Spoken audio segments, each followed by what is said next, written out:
ஒரு 4 பேர் சேர்ந்து தப்பு பண்ணிட்டாங்கன்னா ஒரு ஊர்ல அந்த ஊரே மோசம்னு சொன்னா எப்படி இருக்கும்? பகல்காம் அட்டாக்கும் எங்களுக்கும் எந்த சம்மந்தமும் இல்ல, நீங்க எங்களை இதுக்குள்ள கொண்டு வராதீங்க அப்படின்னு யுத்தம்னு ஆரம்பிச்சிருக்கேன்னா 2 பக்கமும் மிகப்பெரிய இழப்பு வரும். அதனால ஒரு 4 பேர் செய்த தவறுக்கு நீங்க வந்து ஒரு நாட்டின் மீதே குறை சொல்லாதீங்கன்னு சொல்றாங்க. இந்தியா உடனே தாக்குதல் இது பண்ணல. முதல் தடவைமா காலமா நடந்திருக்கு.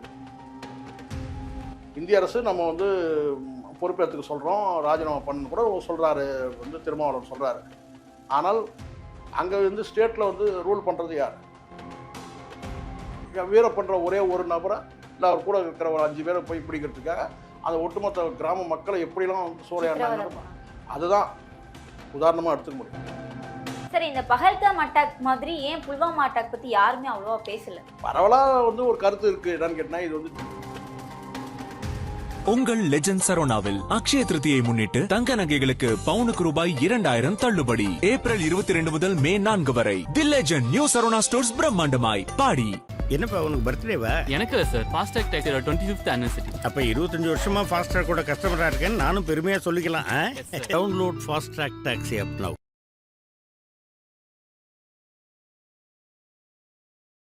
கிங் டிவி நேயர்களுக்கு வணக்கம். இன்று நம்முடன் இணைந்திருக்கும் சிறப்பு விருந்தினர் மூத்த பத்திரிகையாளர் திரு சேக்குவாரா ஜெய்சங்கர் அவர்கள்.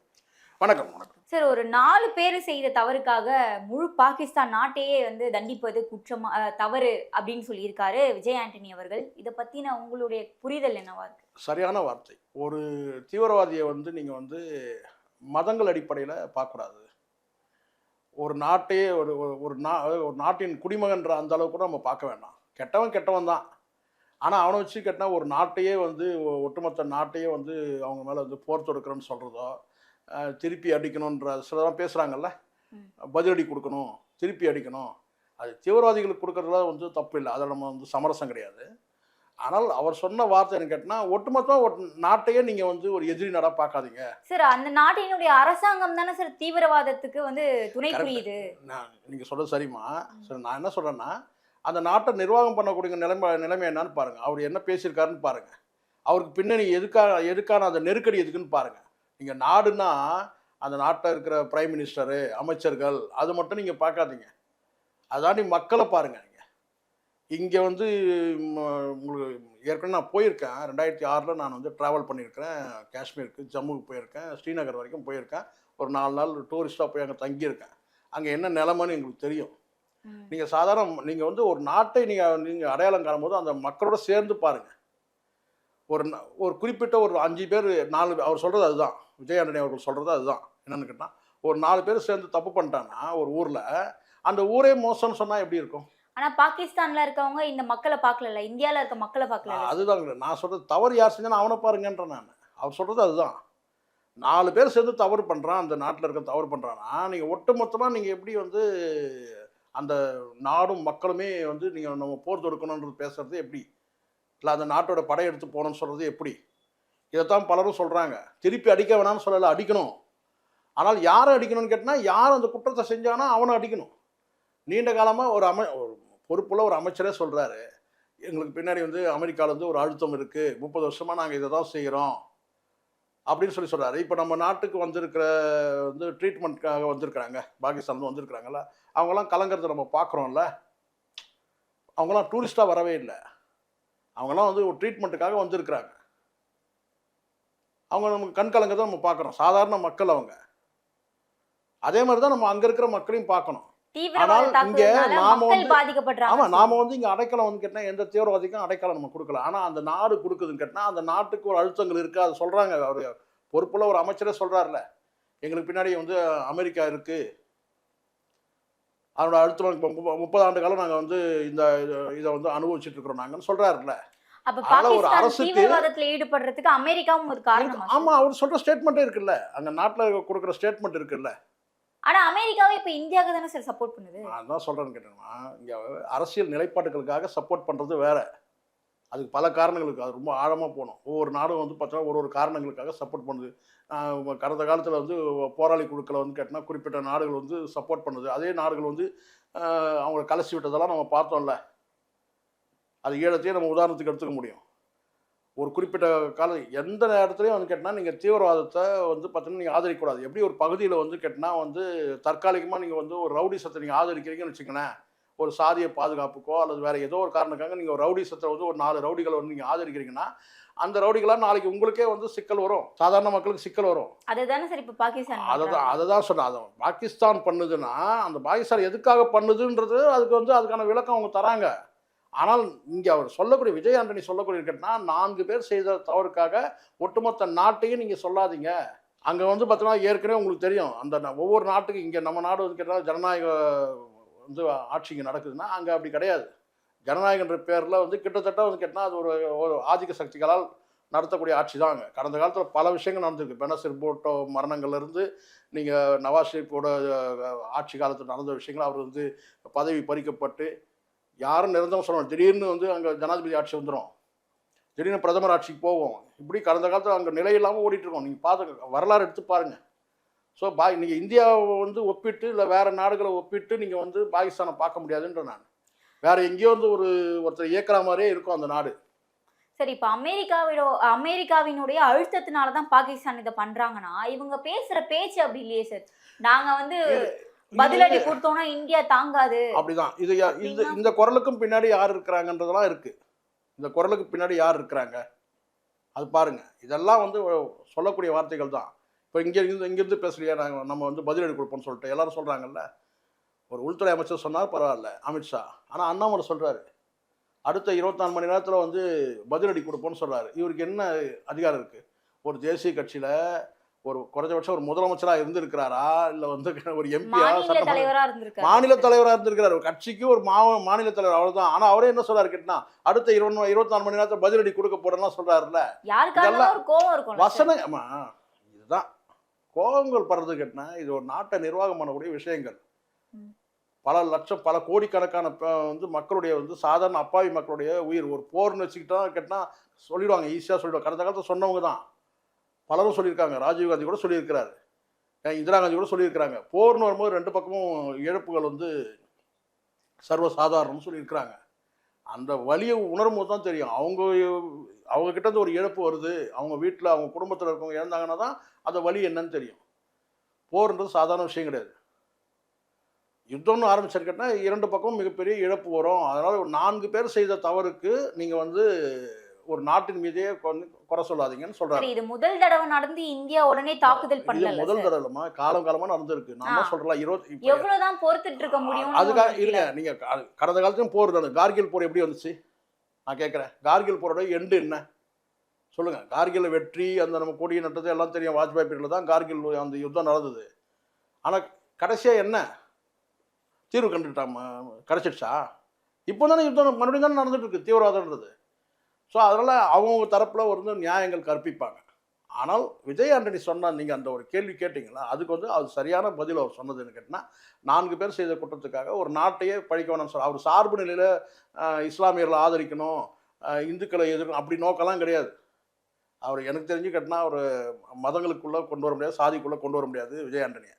அதெல்லாம் அப்பாற்பட்ட மனிதரை தான் நம்ம பார்க்குறோம். கடந்த காலத்தில் வந்து கடந்த காலத்தில் பல பார்வைகள் அவர் வச்சிருக்கிறாரு. நான் சொல்கிறேன்னு கேட்டால் அவர் சொன்ன ஒரு வார்த்தை வந்து சரியான வார்த்தை தான். திருப்பி அடிக்கணும். யார் அடிக்கணும்னு கேட்டால் யார் செஞ்சானோ அவனும் அடிக்கணும்.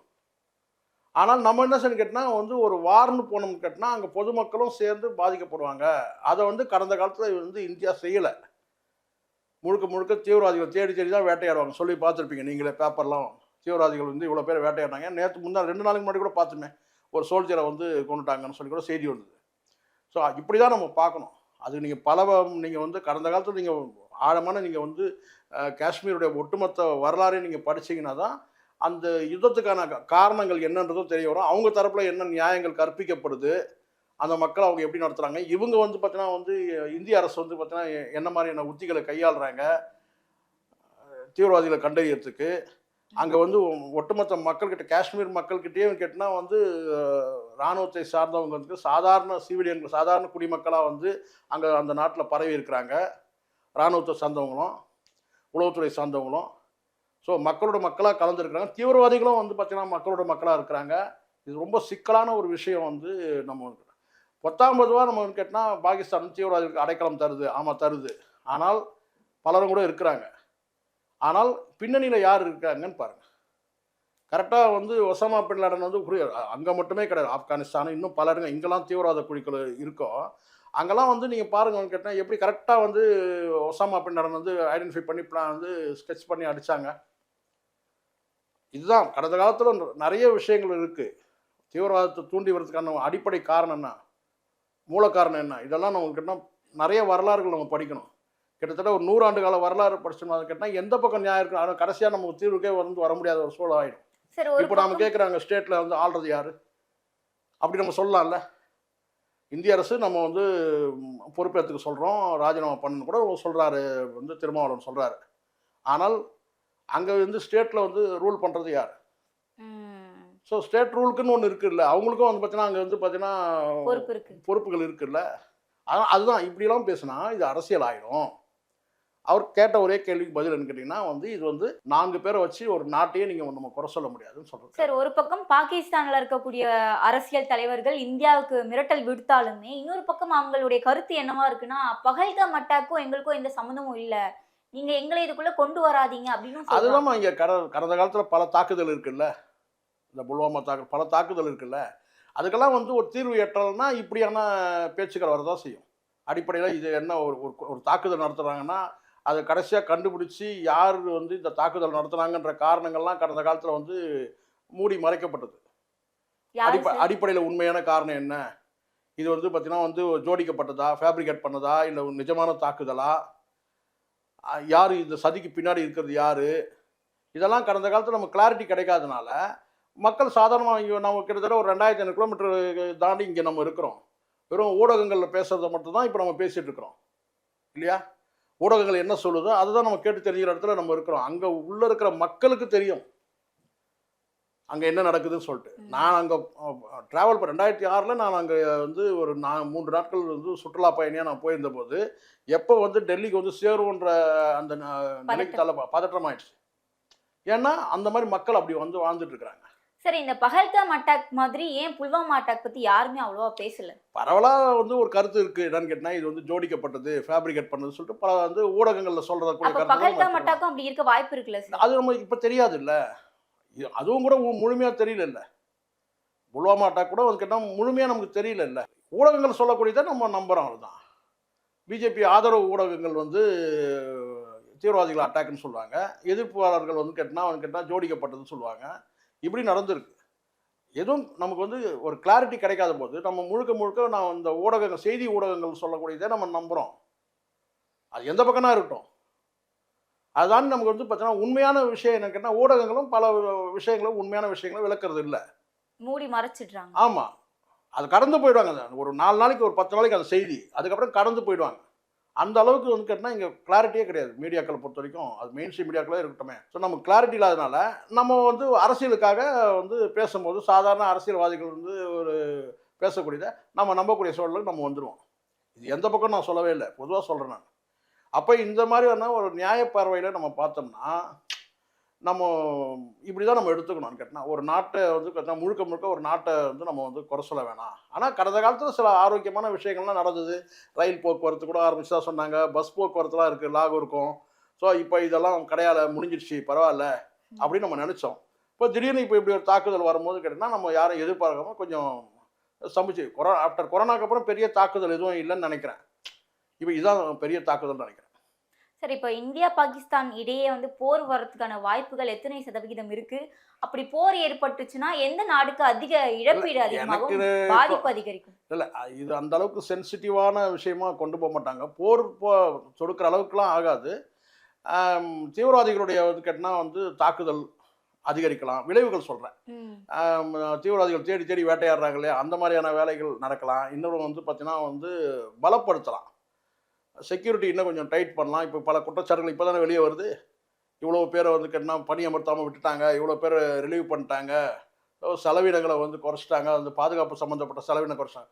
ஸோ இப்போ வந்து என்ன கேட்டால் அந்த இன்னும் கொஞ்சம் டைட் பண்ணுவாங்க. செக்யூரிட்டி டைட் ஆகும்போது ஒரு விஷயம் நடக்குமா, எவ்வளோக்கு எவ்வளோ செக்யூரிட்டி அந்த நாட்டில் வந்து நீங்கள் இராணுவத்தை கொண்டு போய் கொட்டுறீங்களோ, இன்னொரு பக்கம் வந்து கேட்டால் அந்த மக்கள் வந்து கேட்டால் அந்த ஃப்ரீடம், அந்த ப்ரைவசியை வந்து இழப்பாங்க. இது நடக்கும்.